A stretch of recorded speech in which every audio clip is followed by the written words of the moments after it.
साथियों, आज के सेशन में जो है हम सिलॉग पढ़ेंगे। सिलॉग एनालिटिकल रीजनिंग के अंतर्गत आता है और हर कम्पिटिटिव एग्ज़ाम में लगभग हर कम्पिटिटिव एग्ज़ाम में क्वेश्चंस पूछे जाते हैं इनके। अगर हम बात करें बैंकिंग की, तो बैंकिंग में आपका 4 से 5 क्वेश्चन रहेगा। आपका बैंकिंग में 4 से 5 क्वेश्चन रहेंगे। रेलवे की अगर हम बात करें तो रेलवे में भी आपका 2 से 3 क्वेश्चन रहते हैं जो 10th लेवल या 12th लेवल पे एग्ज़ाम लेते हैं रेलवे में। और अगर हम बात करें फिर रेलवे की बात अगर हो जाए, एसएससी की बात हो, तो एसएससी में भी 2 से 3 क्वेश्चन देखा गया है। तो समझ सकते हैं कि टॉपिक्स का इम्पोर्टेंस कितना है। ये क्वेश्चंस हर बार रिपीटेडली पूछा जाता है क्वेश्चन। तो सबसे पहले हम जानते हैं कि सिलॉग है क्या, उसका डेफिनेशन समझते हैं और उसके बाद हम उसको समझेंगे वन बाय वन कि कैसे हमें सॉल्व करना है क्वेश्चंस को और क्या कंसेप्ट है इनके। पहले डेफिनेशन, फिर कंसेप्ट और इसके बाद सॉल्व करेगा क्वेश्चंस को। तो चैप्टर का नाम है सिलॉग।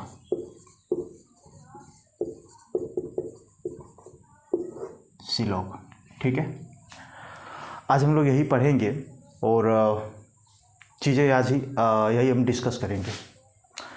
तो देखिए, सिलॉग में बेसिकली इसमें क्या होता है, एलिमेंट का रिलेशन आपको दिया जाता है स्टेटमेंट के रूप में। 2 एलिमेंट हो, 3 एलिमेंट हो, जितने भी एलिमेंट होंगे, तो बेसिकली 2 एलिमेंट्स के बीच में वो रिलेशन ही बताता है कि 2 एलिमेंट्स के बीच में क्या रिलेशन है, वो स्टेटमेंट के रूप में बताता है कि इसके बीच ये रिलेशन है। अब उसके आधार पे आपको कंक्लूजन निकालना होता है, उसके आधार पे आपको बताना होता है कि कौन सा कथन, उसके आधार पे जो निष्कर्ष निकाला गया है वो सही है। ठीक है, तो अगर हम बात करें स्टेटमेंट की, एक आपको स्टेटमेंट मिलेगा। स्टेटमेंट आपके 1 2 3 4 जितने भी हो सकते हैं, सीरियल 1 बाय 1 वो देते रहते हैं सीरियली। हो सकता है 2 3 स्टेटमेंट जनरली देता है। बैंकिंग में तो 2 या 3 स्टेटमेंट आते हैं। इसके बाद कंक्लूजन भी आपको 3 4 5 कुछ भी दे सकते हैं, 2 से 3 4 भी दे सकते हैं, 4 दे सकते हैं, बस जनरली मान के चलिए 2 तो आपको स्टेटमेंट मिलेगा ही। ठीक है, इसके बाद आपको जो कंक्लूजन मिलेगा 4 5 कुछ भी हो सकते हैं। कंक्लूजन भी आपको 3 से 4 5 तक देखा जा सकता है। ठीक है, तो स्टेटमेंट जो दिया रहता है, पहले हम बात करते हैं स्टेटमेंट की। स्टेटमेंट जो हमको मिला है उसको 100% हमको सही मानना है। क्या मानना है? 100% सही मानना है। 100% आपको सही मानना पड़ेगा इसको। अगर इन्होंने कह दिया कि सूरज पश्चिम से उगता है, तो आपको मानना पड़ेगा कि सूरज पश्चिम से ही उगता है। ठीक है, सो इन्होंने जो कहा वो आपको सत्य मानना पड़ेगा। इसके आधार पे अपना दिमाग वहाँ पे नहीं लगाना है। ठीक है, ये चीज़ पहली बात दिमाग में ये नोट करके रखना है। और इसलिए हमको डायग्राम बनाने की ज़रूरत पड़ जाती है, क्योंकि ऊटपटांग चीज़ें देती है तो उसकी वजह से दिमाग थोड़ा सा सही से काम नहीं कर पाता, सोच नहीं पाता कि आदमी ये कैसे हो सकता है। जैसे कुछ कुत्ता बिल्ली है, कुछ बिल्ली डॉग है, कुछ है ही नहीं, ऐसे कुछ मतलब थोड़ा अजीब सा टाइप का क्वेश्चन दिया जाता है, तो जिससे बच्चे उलझ जाते हैं। ठीक है, तो स्टेटमेंट की हमने बात किया। स्टेटमेंट को हम लोगों को 100% उसको सही मान के ही चलना है। उसमें ये नहीं सोचना है, अपना दिमाग नहीं लगाना है, ये नहीं सोचना है उन्होंने कहा कि सूरज पश्चिम से उगता है तो हम लोगों को पहले से पता है कि नहीं, वो तो पूरब से उगता है। लेकिन ऐसा वहाँ पे आपको मानना पड़ेगा, जो उसने बता दिया उसको मानना पड़ेगा। ये हमने एग्जाम्पल दिया, ऐसा कुछ रहता नहीं है। उसमें कैसे रहता है मैं आपको बताता हूँ। एलिमेंट के बीच में रिलेशन दिया जाता है, और जो रिलेशन होता है वो आपका जो स्टेटमेंट होते हैं, स्टेटमेंट आपका जो रहेगा वो, और कंक्लूजन, उसके बारे में बता देता हूँ। 4 वर्ड जनरली याद रखें, ऑल, सम नॉट, और इसके बाद आता है आपका नो। ये 4 वर्ड के इर्द गिर्द ही आपका जो है सिलॉग घूमता है। ठीक है, ये 4 वर्ड के इर्द गिर्द घूमेगा। स्टार्ट करते हैं। उसके आधार पे हमको कंक्लूजन निकालना है, स्टेटमेंट के आधार पे। देखिए, सबसे पहले हम बात करते हैं स्टेटमेंट की। स्टेटमेंट हमको दिया हुआ है। स्टेटमेंट क्या था, दो एलिमेंट्स के बीच के रिलेशन को दर्शाता है और उस रिलेशन के आधार पे हमको कंक्लूजन निकालना होता है। ऑल ए आर बी, ये हो गया आपका स्टेटमेंट। और स्टेटमेंट जो भी दिया जाएगा यही 4 वर्ड के बीच में आपको मिलेगा। ये 4 वर्ड से ज़्यादा कुछ स्टेटमेंट आपको नहीं मिलेगा, ठीक है। यही स्टेटमेंट आपको मिलेगा। All A are B, some A are B, some A are not B, no A are B, ठीक है, ऐसा ही कुछ मिलेगा आपको। और इसके बाद 4 वर्ड के बाद 2 वर्ड और भी होते हैं। ओनली और फ्यू का केस होता है और आपका ओनली का केस होता है, वो बाद में हम लोग देखेंगे। एक होता है ओनली और दूसरा आता है ओनली और फ्यू। और इसके बाद सम का या फिर ऑल का, इसका फर्दर मतलब जो है अदर वर्ड में कहा जाए तो बात वही होता है। जैसे अगर कह दिया जाए अ फ्यू तो इसका मतलब भी सेम सम ही होगा। अगर कह दिया जाए मेनी, मोर, ये सभी कीवर्ड मैं आपको बताऊंगा बाद में, पहले मैं ये समझा दूं कि इन सभी का मतलब सम ही है। तो आपको ये चीज़ पहले ये दिमाग में बैठा लेना होगा। इसके बाद मैं कीवर्ड सब बता दूंगा कि कौन कौन से कीवर्ड जो है आपको याद रखने होंगे, उसका मतलब सम ही होगा।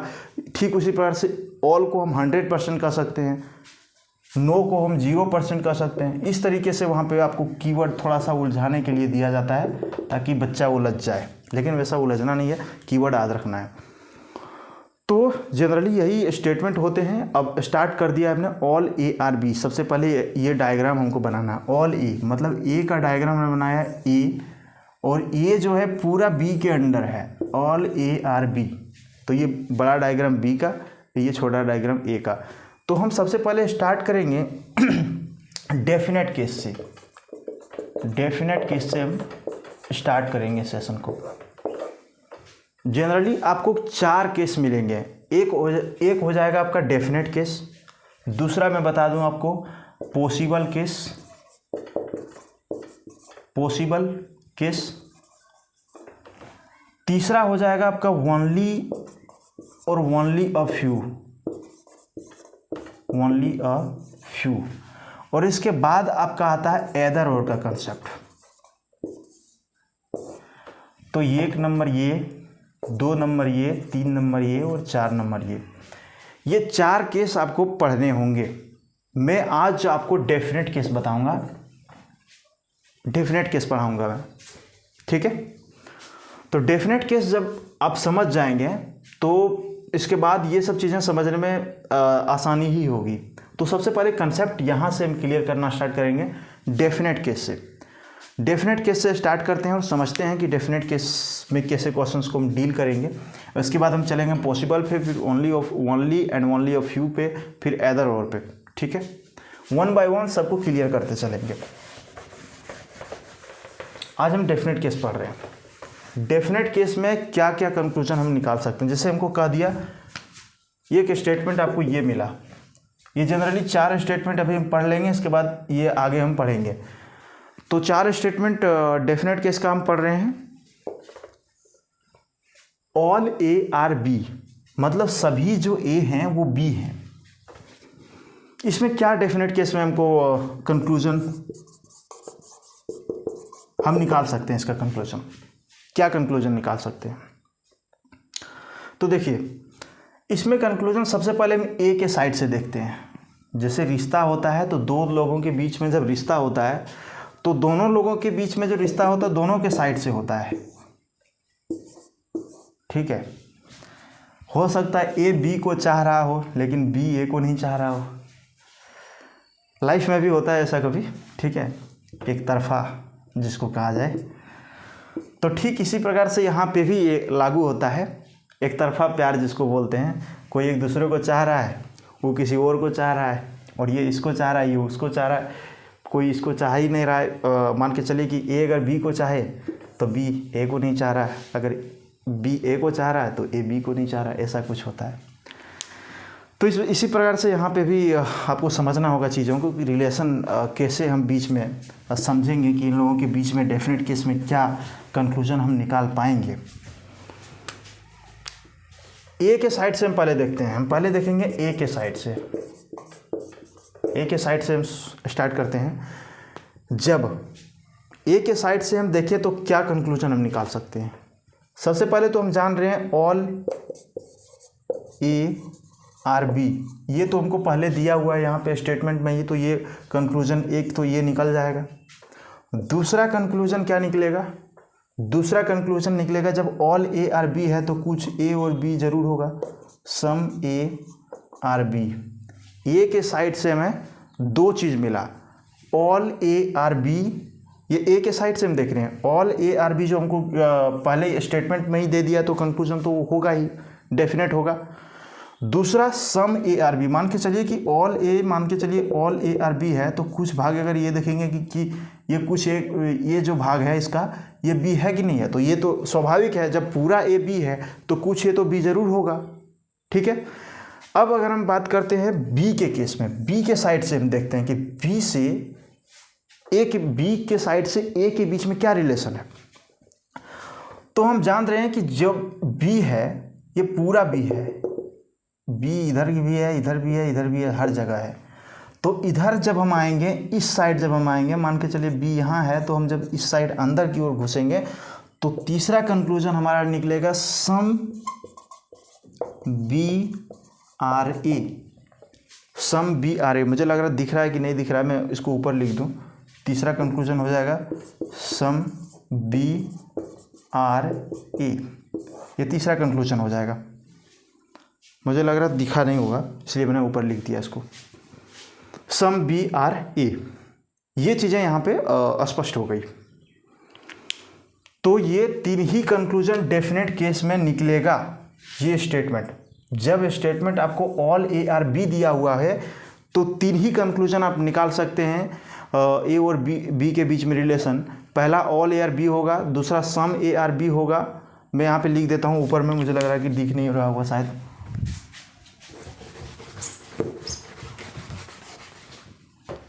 पहला हो जाएगा आपका ऑल ए आर बी जो हमको स्टेटमेंट में ही दे दिया है, और दूसरा हो जाएगा आपका सम ए आर बी, और तीसरा आपका सम बी आर ए। ये कंक्लूजन डेफिनेट निकाल पाएंगे आप। तो ये बात हो गई एक नंबर में जो ऑल ए आर बी था उसका।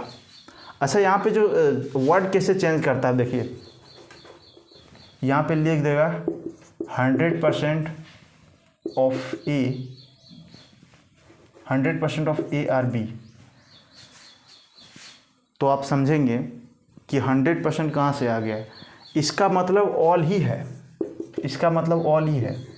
तो बहुत सारे कीवर्ड्स हैं इसमें, कुछ बहुत सारे तो नहीं हैं, लेकिन हाँ थोड़ा आपको याद रखना पड़ेगा, कम से कम 8-10 कीवर्ड्स होते हैं, उसको याद रखना पड़ेगा।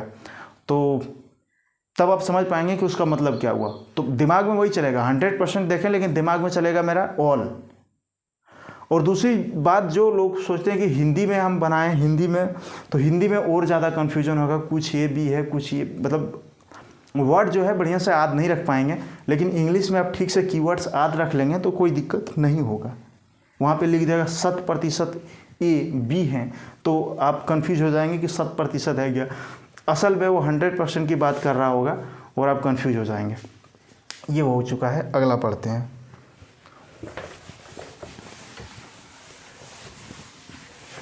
अगला हम बात करते हैं अगला स्टेटमेंट की।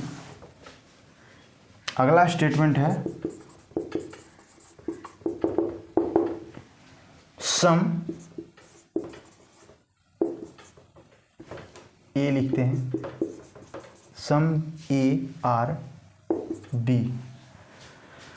कैसे बनेगा डायग्राम, कैसे बनेगा डायग्राम, बनेगा ऐसे, ये हो गया ए, ये हो गया बी, और इसके कुछ पार्ट जो हैं ये दोनों में कॉमन है, तो सम ए आर बी। ठीक है, अब जब सम ए आर बी स्टेटमेंट हमने ड्रॉ कर लिया तो हमको कंक्लूजन क्या निकाल सकते हैं इन दोनों के बीच में। इन दोनों के बीच में क्या कंक्लूजन, कितना कंक्लूजन निकलता है, आइए देखते हैं। कंक्लूजन की अगर हम बात करें तो ए के साइड से हम पहले देखते हैं कि ए के साइड से बी के बीच में क्या रिलेशन है। तो पहला तो जो बोल दिया है स्टेटमेंट, एक तो वही रहेगा सम ए आर बी, ठीक है। और दूसरा क्या रहेगा, दूसरा क्या रहेगा, दूसरा कोई भी नहीं रहेगा। इसके साइड से यही सम ए आर बी, और बी के साइड से भी रहेगा सम बी आर ए। बस डेफिनेट केस में यही दो केस यहाँ पे निकलेंगे इसका, बाकी कोई डेफिनेट केस में इसमें सही नहीं होगा, यही सही होगा सिर्फ। तो ये हो गया, दो हमने जो है ख़त्म कर लिया। आगे बढ़ते हैं और आगे स्टेटमेंट हम देखते हैं।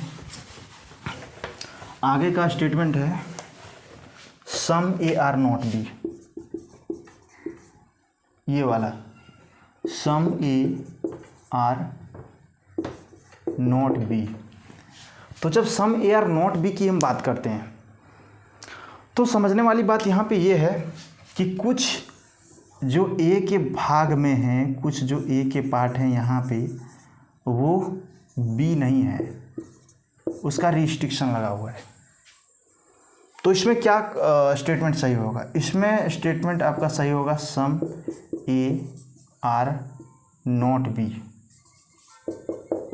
और बी के साइड से कोई भी स्टेटमेंट सही नहीं होगा डेफिनेट केस में, सिर्फ एक ही स्टेटमेंट सही होगा, जो स्टेटमेंट दिया हुआ है वही स्टेटमेंट डेफिनेट केस में सही होगा।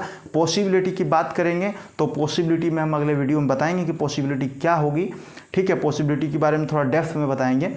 यहाँ पे डेफिनेट केस की हम अगर बात करें तो डेफिनेट केस में सिर्फ एक ही स्टेटमेंट सही होगा, बी के साइड से कोई रिलेशन ए के बीच में नहीं दर्शाया गया है, इसलिए कोई भी कंक्लूजन इसमें सही नहीं होगा। और सारे एक चीज़ मैं और आपको ब्रह्मास्त्र बता दूं कि जो एलिमेंट दिया हुआ है, जैसे मान के चलिए ए यहाँ पे है बी यहाँ पे, दोनों के बीच में कोई रिलेशन नहीं दिया गया है, तो जितना भी पॉसिबल केस होगा सब सही होगा, जितना भी पॉसिबिलिटी वो बता दे सब सही होगा।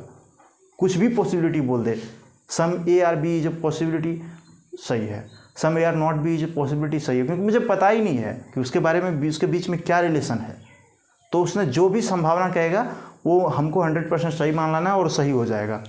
तो ये एक कहें तो यूनिवर्सल रूल है। आगे हम पढ़ते हैं some A are not B, हमने पढ़ लिया। अब पढ़ते हैं no A are B. No A are B मतलब तुम्हारे घर हम अपने घर, दोनों के बीच में कोई रिलेशन, मतलब रिलेशन है, शत्रुता का रिलेशन है। ये नहीं कह सकते कि कोई रिलेशन नहीं है, कोई रिलेशन नहीं होगा फिर पॉसिबिलिटी में सब सही हो जाएगा। इसलिए ये नहीं कहा जा सकता कि रिलेशन नहीं है, रिलेशन है लेकिन दुश्मनी का रिलेशन है, ठीक है, दोनों के बीच में दुश्मनी है। तो इसमें क्या सही होगा, नो ए आर बी, ए के साइड से हम बात कर रहे हैं, नो ए आर बी। दूसरा सही होगा सम ए आर नॉट बी। ए के साइड से हमने ये बात किया, अब हम बी के साइड से अगर हम बात करेंगे तो बी के साइड से भी यही हो जाएगा, बी के साइड से भी यही हो जाएगा, नो बी आर ए। और दिख रहा है या नहीं दिख रहा है, इधर लिख देता हूँ, ऊपर लिख देता हूँ, ये 3 यहाँ पे हो चुका है, यहाँ पे लिख देता हूँ नो बी आर ए। और इसके बाद बी के साइड से हमने बात कर रहा था some B are not A. अब ये जो some B are not A, ये थोड़ा सा कन्फ्यूजन लग सकता है आपको, तो समझिए जो ये इन्होंने बोला है 1 2 3 और ये हो गया 4, चौथा स्टेटमेंट। ये 4 स्टेटमेंट जो हमने ड्रॉ किया है किसके आधार पे, सबसे पहले हम बात करते हैं नो ए आर बी। तो ये तो स्टेटमेंट ही दे दिया है नो ए आर बी, तो ये होगा ही होगा। दूसरा कहा जा रहा है some A are not B. क्यों कहा जा रहा है, क्योंकि जब कोई भी ए आर बी नहीं है तो कुछ जो ए का भाग है वो बी तो नहीं ही होगा, इसलिए हमने कहा कि some A are not B, some A are not B, इसलिए सही हुआ। और ठीक इसी प्रकार से इसी के विपरीत अगर हम बी की बात करते हैं तो बी के साइड से भी यही कहा गया है कि तुम अपने घर रहो हम अपने घर रहते हैं, ठीक है। तो बी के साइड से भी कहा गया कि बी नो बी आर ए, कोई भी बी ए नहीं है, और जब कोई भी बी ए नहीं है तो इसके घर में कुछ भी थोड़ा सा भी पार्ट होगा वो कहेंगे कि some B are not A, तो वो भी सही हो जाएगा। तो ये चीज़ें हमने आज डिस्कस कर ली, और अब अगले क्लास में हम डिस्कस करेंगे पॉसिबल केस के बारे में कि पॉसिबिलिटी में क्या कुछ सही होगा। फिर पॉसिबल के बाद हम चलेंगे ओनली और ओनली अ फ्यू के कंसेप्ट पे, और फिर चलेंगे हम एदर और के कंसेप्ट पे। तो इसमें मुझे नहीं लगता कि आपको कोई डाउट रहा होगा। अगर डाउट रहा है तो आप पूछ सकते हैं कमेंट सेक्शन में। और तीसरी चीज़ मैं आपको ये बताना चाहूँगा कि देखिए लाइफ है, तो लाइफ में 4 चीज़ें डेवलप जिसने कर लिया वो हर एक मुकाम को हासिल कर सकता है। जैसे वो 4 चीज़ें कौन कौन सी है? पहली बात धैर्य, साहस, संयम और विवेक। ये 4 गुण अपने अंदर जिसने विकसित कर लिया वो हर एक मुकाम को हासिल कर सकता है, और ये होना ही चाहिए। हर एक इंसान को धैर्य रखना चाहिए, संयम रखना चाहिए, अपने विवेक के आधार पर काम करना चाहिए। ये सब चीज़ होना ही चाहिए। ये गुण अगर आपके अंदर है तो आप हर एक मुकाम को हासिल कर सकते हैं। तो अगले क्लास में हम बताएंगे पॉसिबिलिटी के बारे में, पॉसिबिलिटी क्या होगी इसमें। और मैं आपको एक चीज़ और बता दूं, अगर आप चैनल पर नए हो तो चैनल सब्सक्राइब कर लें, ये तो इम्पोर्टेंट चीज़ है ही, उसी से मोटिवेशन मिलता है हम लोगों को। मैं आपको ये बता दूं कि मैंने एक स्क्वायर रूट के बारे में एक क्लास लिया था, तो उसमें क्या हुआ ना कि साउंड का थोड़ा सा इशू आ गया था। तो साउंड सही नहीं होने की वजह से मैंने जो भी बताया मुझे नहीं लगता शायद अच्छे से समझ पाएंगे वो लोग, इसलिए हम उसको जो है फिर से एक बार सोच रहे हैं कि उसको फिर से बताएंगे, समझाएंगे कि क्या कुछ कंसेप्ट था।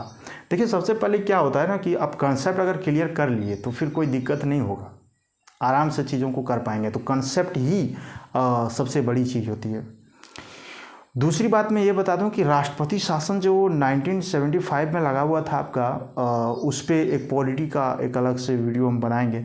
जिस समय इंदिरा गांधी की शासनकाल थी, एक काला अवधि कह सकते हैं, तो क्या कुछ कारण था और कि क्यों लगाया गया था, और इसके बाद उसमें संविधान में फिर बाद में क्या बदलाव हुए, उन सब चीज़ों को हम डिस्कस करेंगे उस क्लास में। धन्यवाद। चैनल पर नए हो तो चैनल सब्सक्राइब ज़रूर कर लें ताकि अपडेट आपको मिलता रहे।